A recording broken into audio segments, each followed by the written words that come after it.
all of them, huh? Yeah. Hey, Doug. Yeah. Just going live right here.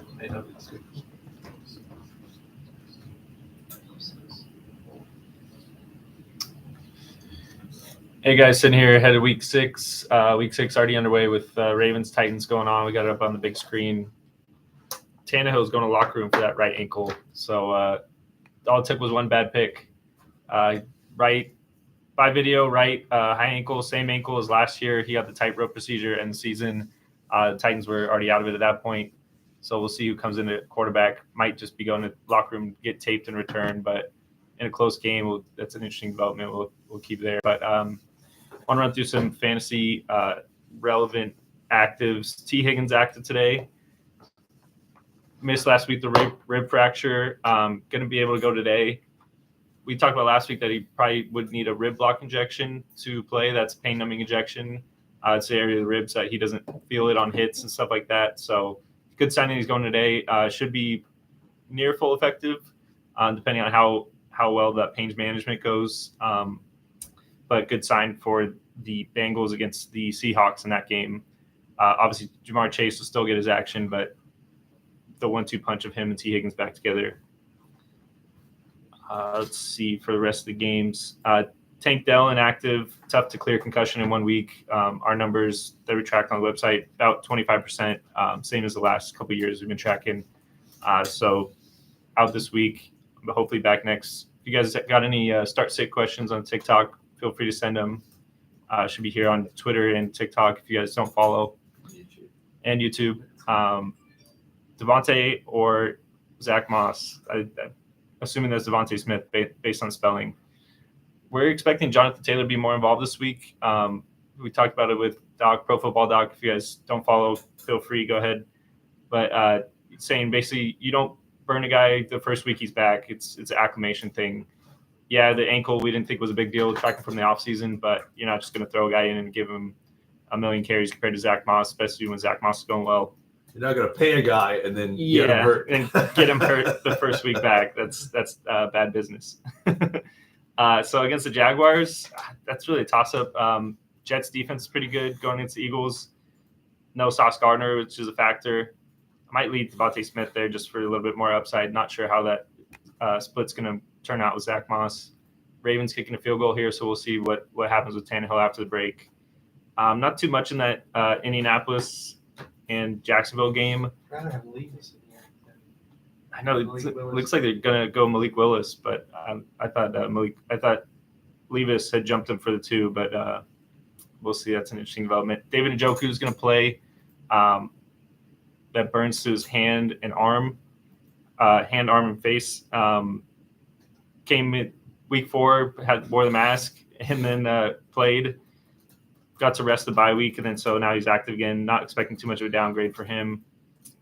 Scrolling through. Vikings have a big advantage over the Bears. Bears defense is banged up, although they got Eddie Jackson back, key safety. Going to be maybe a Jordan Addison game, maybe a TJ Hawkinson game. First game without Justin Jefferson since 2019, since they drafted him. Actually, he hadn't missed a game in his career. So it's going to be interesting to see how that splits for Kirk Cousins and crew. Jordan Addison popped over the ankle, but that might be a lingering chronic issue from college he had at USC, so not too much of a downgrade for him. Let's see. Got a question here from YouTube Live. Great. What's our gut tell us on Laporta? Laporta's an interesting one. Thank you for that. Questionable. We're expecting him to be active. I think the news about him is that he's expected to play. Calf injuries are tough to deal with. Obviously, everyone's been seeing what's going on with Burrow, but a little bit better for a tight end. He's a big body. He can be used in the red zone. Just not as much underneath breaking routes and stuff like that. I think we're leaning towards the under on his longest reception. So that might be an interesting prop to look at. Mon Ra is going to play through his groin strain that he missed last week with. So he's going to play limited effectiveness. I think he was 3 catches, 32 yards playing through in that week 4 game that he hurt it. So he's going to be involved. Jahmyr Gibbs out with the hamstring, maybe a chance for next week. But Laporta, I mean, tight end landscape in fantasy is tough. So if you have him, he's in your lineup.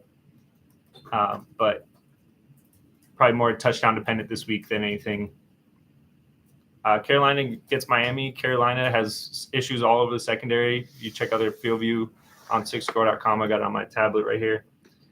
You can see that the Panthers have 2 safeties red, their second corner is red, and their first corner, Dante Jackson, is playing through an Achilles and shoulder.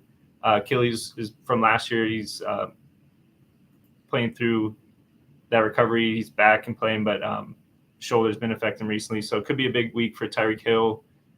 Jalen Waddle hasn't really popped this year, so it might be him. Malik Willis is coming in the game for the Titans. It's an interesting development. They're down 8, so see if they just hand it off to Henry.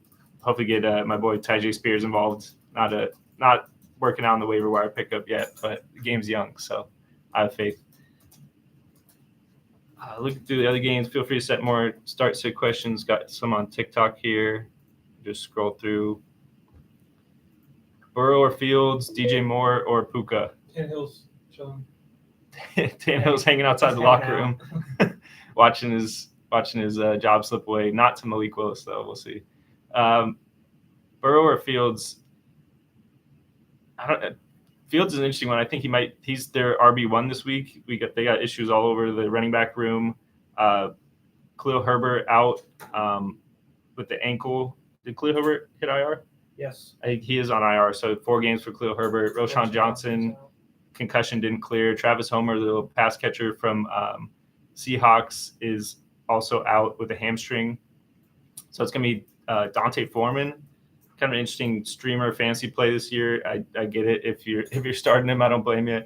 Minnesota's defense is fully healthy, but I think there's going to be a good amount of Justin Fields running the ball to give you a long-winded answer on that. DJ Moore or Puka in the flex, that's a good problem to have. I wish I had that problem. Probably leaning DJ Moore. They're going to be throwing Puka going against Cardinals. Could be favorable, but I think Cooper Kupp's going to eat in that a little bit more every week. But I don't blame you for making that choice. Might be choosing which one ends up with a touchdown, so tough choice there.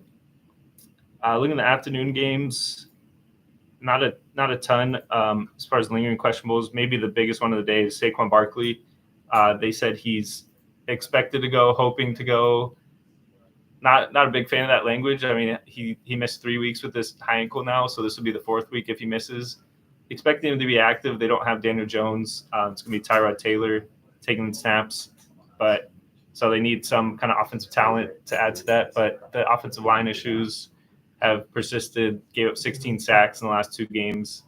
So obviously, if you have Saquon and he's starting, he's going to be in your lineup. We expect him to go. He's probably going to be active for the night game, but don't be surprised if he doesn't get his usual usage, production, all that with the high ankle. It's tough for a running back to return and be effective, even though it's been a month now. Howell, Trevor Lawrence, or Stroud today? Sam Howell against the Falcons, Stroud against the Saints. Stroud against the Saints. Trevor Lawrence I against the think Colts. the Saints defense isn't as good. They played weaker opponents. You got Tunsil back. He should be okay. Yeah. And what's the other option? Trevor Lawrence against Colts. Trevor Lawrence against the Colts. Then the Colts, yeah. Colts have a better defense. Lawrence up, doesn't Brian? look good. Yeah. I think Yeah, I Stroud think. offensive line has proven both bookends back. Yeah, we've talked about Stroud's offensive line health. That he's had 4 starters out for a majority of the year, and he's still been throwing well. So the fact that he's playing well is only going to get better as he gets more offensive linemen back, and he does have 2 back. Let's see. That was a good question. Keep them coming in on TikTok. I got one from YouTube. Sure. Doug's got a YouTube one. First we got a Laporta or Logan Thomas. Laporta. Laporta. I don't think you go Logan Thomas. Laporta going to be limited with the calf, but I think he's still more of a red zone threat than Logan Thomas. That offense still moves the ball. Great. And looking at favorite injury-based prop bets.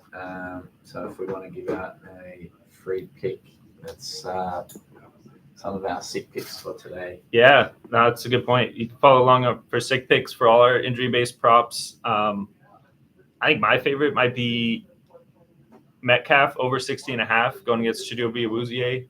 Awuzie coming off that ACL. He's been playing through limited effectiveness, Metcalf been limited from the ribs, that big hit he took early in the season, but he'll be fine. Big body going against Awuzie. I think that's going to pay off well for Gino and crew. Another teaser is Hawkinson. I don't know what we've been debating whether to play his catches 6.5 or yards 55.5, but I think he's going to be the main beneficiary of Justin Jefferson being out. Although they're probably going to get Addison more involved, KJ Osborne, that type of deal. So thank you, Doug. That's a good note. I got some more questions on our TikTok. Feel free to send them in. Get a hop on and hop off in a little bit. But thanks for sending all the questions. T. Higgins or Devontae Smith? Devontae Smith going against the Jets with no Sauce Gardner is enticing. And no DJ Reed. And no DJ Reed. I didn't know about that. That's a good one. And their third corner's out as well. So you have all three corners out. All three corners out Yeah. for the Jets. Yes. That's a big one. Well, now I was going to say T. Higgins, but now I'm leaning Devontae Smith. So that's the help of our field view. You can see all the reds on our cornerbacks here. That helps you with your lineup decisions. So yeah, Devontae Smith. I think the week off for T. I think they're still gonna have Chase heavily involved. Zach Moss or Dameon Pierce as RB2. That's a toss-up. I might lean Zach Moss for that one. Evans or Olave. Mike Evans, that's a good one. Mike Evans going to play through that hamstring. He has a history of hamstring issues, but he plays through it effectively. Big body wide receiver. You can get usage in the red zone. Chris Olave picked up a toe injury before last week.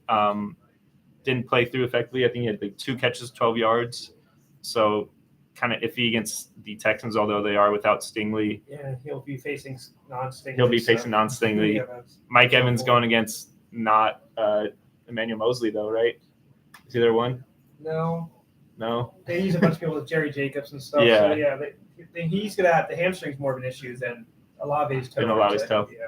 Might lean Olave toe there. Saquon or Breece Hall? I think you got to start Saquon if he's in, but I get why Breece Hall is enticing. I just don't know if they're going to be throwing again or running a ton against the Eagles. Game might be out of hand early, but that's kind of picking game script. Let's see. Pittman, Addison, and Collins pick 2. Nico Collins 100% should be everybody's lineup this week. No Tank Dell, Robert Woods playing through the chest. Ribs injury, but Nico Collins is the focal point of that offense, I'd have to say. Pittman, I think Pittman's more reliable than Jordan Addison. I want to see how involved they get Jordan Addison. He did have a goose egg, I think it was last week or a couple weeks ago. Kmet or Evan Ingram, I think Cole Kmet's turned into a viable fantasy tight end, and no running game, so they might be looking to pass a little bit more this week. I think up through all the actives and inactives. So any more questions, feel free to send them in. Austin Eckler, just want to mention he's full go. We have him 6 score, low 90s, so he should be good to go off his high ankle sprain. Remember, he was week 1, so he's had extra week from Saquon. All right, thanks everyone. Good luck this week.